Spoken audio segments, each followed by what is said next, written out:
उन्हें दूर रेगिस्तान में रेत उड़ती हुई दिखाई दी। बहुत बड़ा तूफान था। पुलिस ऑफिसर ने वापस भागने की कोशिश की, लेकिन तब तक वे रेतीले तूफान की चपेट में आ गए।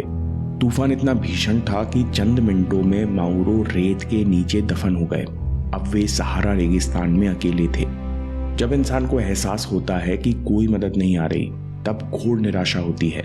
लेकिन अगर इस समय इंसान दृढ़ निश्चय कर जाए कि मैं स्वयं के लिए जिम्मेदार हूं, मैं लक्ष्य को पाकर रहूंगा, तो इंसान की जिंदगी बदल जाती है।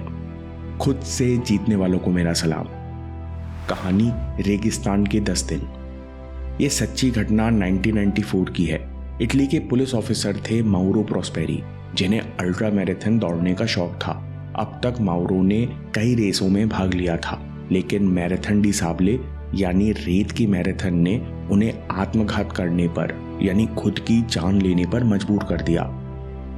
कठिन मैराथन डी साबलेस सहारा रेगिस्तान की तपती गर्मी में आपको 7 दिन में 250 किलोमीटर दौड़ना होता है। ये दुनिया की सबसे कठिन दौड़ मानी जाती है। दिन में तापमान 56 डिग्री होता है। सूखा रेगिस्तान शरीर से नमी खींच लेता है।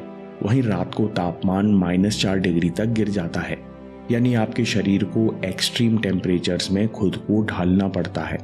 इस रेस में आपको कोई सपोर्ट नहीं मिलता। आप खाने पीने का सारा सामान भी खुद ही लेकर चलते हो। आज तक 3 लोग इस रेस में अपनी जान गंवा चुके हैं, इसलिए ये दुनिया की सबसे कठिनतम रेस मानी जाती है। रेतीला तूफान। बीच रेगिस्तान में 1994 की रेस शुरू हुई और पहले 3 दिन माउरो अच्छी गति से दौड़े। जब चौथे दिन माउरो भीड़ से आगे निकलकर दौड़ रहे थे, तभी अचानक उन्हें दूर आसमान में रेत उड़ती हुई दिखाई दी। रेत पूरा आसमान ढकती जा रही थी। माउरो गंभीरता समझ रहे थे। उन्होंने वापस भागने की कोशिश की, लेकिन तब तक माउरो रेतीले तूफान की चपेट में आ चुके थे। तूफान इतना भीषण था कि माउरो रेत में दफन होने लगे। माउरो किसी तरह एक दीवार की ओट में छिपे। तूफान 8 घंटे तक चला। जब तूफान थमा, माउरो रेत से बाहर निकले और दूसरे धावकों को ढूंढने लगे, परंतु बाकी एथलीट्स तूफान से बचकर वापस कैंप लौट चुके थे। अब माउरो के चारों तरफ बंजर रेत के समुद्र के अलावा और कुछ नहीं था।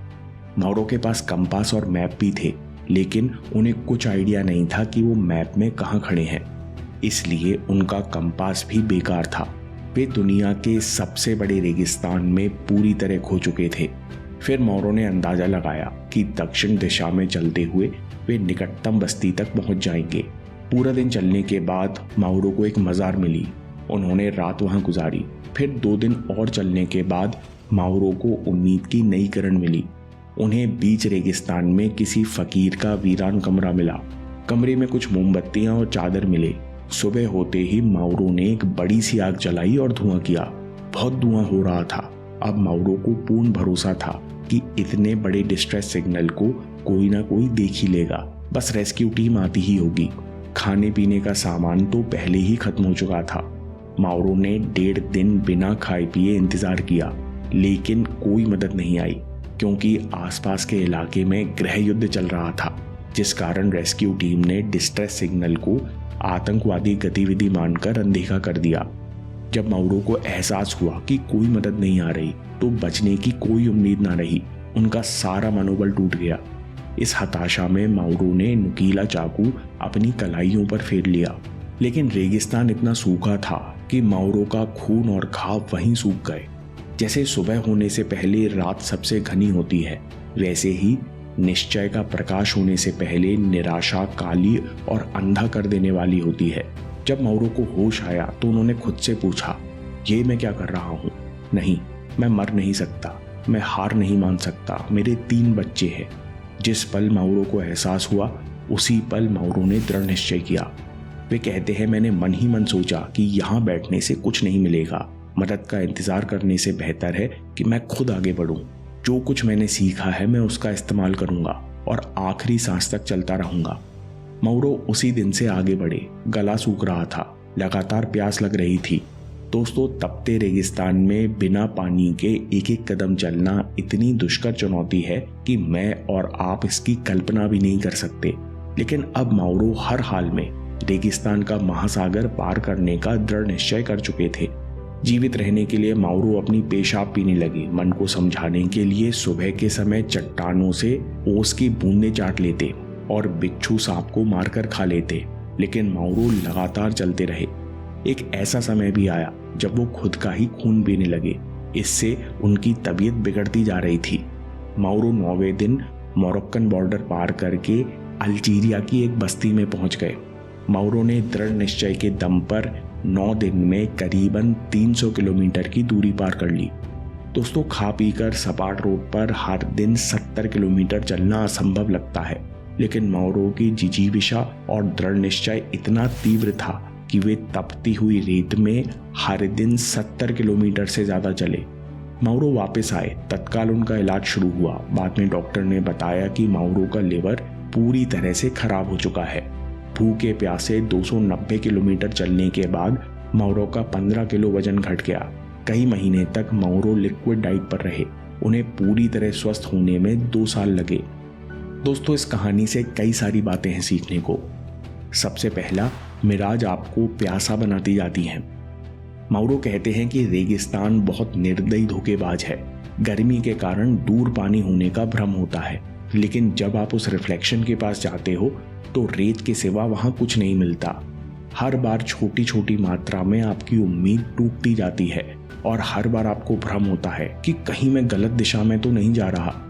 दोस्तों, हमारे साथ भी ऐसा होता है। जब हम पहली बार कोई काम शुरू करते हैं तो लगता है कि सफलता आसान है, लेकिन जब यात्रा शुरू करते हैं तब हम शॉर्टकट्स, डिस्ट्रैक्शन और एंटरटेनमेंट रूपी मिराज के आकर्षण में रास्ता भटक जाते हैं। जितनी बार हम इनका पीछा करते हैं उतनी बार असंतुष्टि बढ़ती जाती है। आप कई बार सही दिशा में चलते हो, तरक्की भी करते हो, लेकिन बार बार भटकने से आपको भ्रम होने लगता है कि मैं सही कर रहा हूं या नहीं, सही दिशा में जा रहा हूं या नहीं। इसलिए माउरो प्रॉस्पेरी कहते हैं कि रेगिस्तान निर्दयी धोखेबाज है। बार बार भटकने के बाद आप खुद पर विश्वास करना बंद कर देते हो और रेगिस्तान में जान गंवा देते हो। हार के इस भ्रम से केवल वही इंसान निकल सकता है जिसके अंदर दृढ़ निश्चय होता है। दूसरी बात, सुबह होने से पहले हमेशा अंधेरा सबसे गहरा होता है। चीजें हमेशा बेहतर होने से पहले सबसे खराब दिखती हैं। रॉक बॉटम छूने के बाद ही इंसान ऊपर उठता है। इसलिए जब मुश्किल आए, हताशा महसूस हो, तब बाहरी मदद का इंतजार मत करो। दृढ़ निश्चय क्या है? आप मन, शरीर और बुद्धि को आदेश देते हो कि मुझे हर हाल में लक्ष्य तक पहुंचना है, क्योंकि घास का तिनका भी उसी कदम की मदद करता है जो बढ़ने को अग्रसर है। लेकिन हताशा में दृढ़ निश्चय कैसे पैदा हो? लॉ ऑफ पोलैरिटी को समझो। लॉ ऑफ पोलैरिटी कहता है कि अस्तित्व में जितना भी मैनिफेस्टेशन है, जितनी भी वस्तु, विचार आदि आदि प्रकट है, सबके 2 पहलू हैं। रात है तो दिन है, रुकावट है तो रास्ता है, हताशा है तो उम्मीद और उत्साह भी है। इतना ही नहीं, लॉ ऑफ पोलैरिटी के अनुसार ये दोनों पहलू आपस में जुड़े हुए हैं और यही मौजूद है। मतलब अगर आपको रुकावट दिख रही है, इसका मतलब रास्ता भी यही मौजूद है।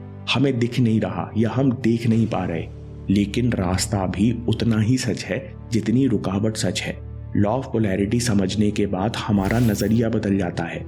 जैसे ही हमको याद आता है कि प्रॉब्लम है तो सॉल्यूशन भी है और यहीं कहीं है, तो हम प्रॉब्लम से परेशान होने की जगह सॉल्यूशन खोजने लगते हैं। माउरो के साथ भी यही हुआ। घाव सूखने के बाद जब हताशा खत्म हुई, तब माउरो को याद आया कि रेस शुरू होने से पहले एक सहारा रेगिस्तान के यात्री ने सलाह दी थी कि अगर तुम रास्ता भटक जाओ तो सुबह के आकाश में देखो कि किस दिशा में बादल हैं और फिर उसी दिशा में आगे बढ़ते जाओ, तुमको जरूर कोई ना कोई बस्ती मिल जाएगी। माउरो ने सुबह सुबह उस दिशा में कंपास सेट किया और आगे बढ़ते चले गए। लॉ ऑफ पोलैरिटी के अनुसार आपको हताशा दिख रही है, कुछ आपकी मर्जी से होता हुआ नहीं दिख रहा, तो इसका मतलब है कि आशा और उम्मीद भी यही मौजूद है। आपको बस दृढ़ निश्चय करने की जरूरत है। दोस्तों, कैसे हम विचारों में फंसकर खुद को सफल होने से रोकते रहते हैं, पर जो दृढ़ता से आगे बढ़ता है उन लोगों को सफलता अपनी ओर खींच लेती है। इस वीडियो को अभी देखिए या बात के लिए सेव कर लीजिए, क्योंकि आपके समय से कोई वीडियो, कोई ऐप, कोई न्यूज़ कीमती नहीं है। मैं काम के किस्से लाता रहूंगा। हम जीतेंगे।